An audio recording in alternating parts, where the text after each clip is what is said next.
Bölümümüz ev kanalından hər birinizi salamlayıram. Bugün son vaxtlar dəf alınmış avtomobillərdə olan Android monitorlar haqqında maraqlı bir funksiyanı nəzərinizə çatdırmaq istəyirəm. Deməli, bu kiçik də olsa maraqlı bir funksiyadır. Özüm istifadə edəcəm. Sizin üçün də maraqlı olsa istifadə edə bilərsiniz. Deməli, bu monitorlar açıldıqda Android logosu yazılır. Biz bunu avtomobilimizin logosuna uyğun dəyişə bilərik. İstənilən bir logo ilə bunu dəyişə bilərik. Nümunə olaraq, yəni burada biraz ölçülərinə diqqət etmək lazımdır, yoxsa uyğun formada açılmaz. Nümunə olaraq videonun açıqlama hissəsinə bir link yerləşdirəcəm. Orada bir nümunə logo qoyacağam. Onu istifadə edə bilərsiniz və yaxud da internetdən avtomobilinizə logosuna uyğun şəkilləri endirib BMP formatında olmalıdır. Videoda göstərdiyim qaydada yerləşdirə bilərsiniz. Deməli, birinci dəfədir mən də edirəm, görək alınacaqmı. Deməli, menyuya daxil oluruq. File Manager bölməsinə keçirik. Burada gördüyünüz bu ayarlar bölməsinə keçid edirik. Burada birinci bölmədə gördüyünüz bu işarə, yəni gizli faylların göstərilməsidir bu. Bu işarə mütləq yanlı olmalıdır. Əgər yanlı deyilsə yandırın. Sonra geri dönürük. USB-də gördüyünüz kimi burada boot logo 2, boot logo 3. Özündə olan boot logoda isə Androidin işarəsi var. Deməli, bu iki dənə loqonu buradan işarələyirəm. Kopyalayıram.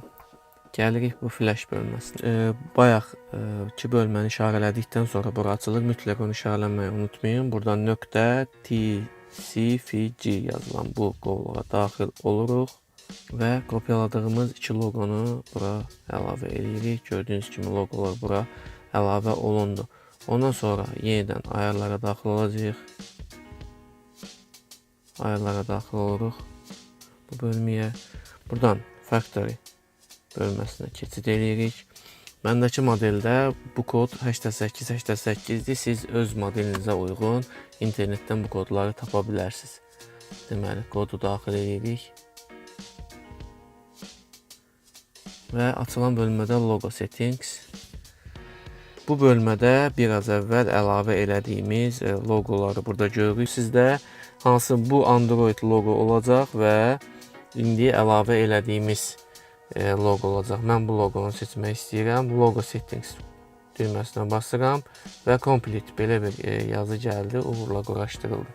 Bundan sonra yenidən başladırıq. Görək necə görünür.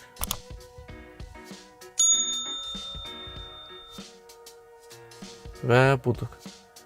Seçdiyimiz logo artıq monitorumuzun ekranındadır. Mərkəzdə çox gözəl bir qaydada görünür. Bu formada istədiyiniz loqonu öz monitorunuza əlavə eləyə bilərsiniz. Bayaq da qeyd etdiyim kimi nümunə loqonu videonun açıqlama hissəsinə yerləşdirirəm. Ondan götürüb istifadə eləyə bilərsiniz.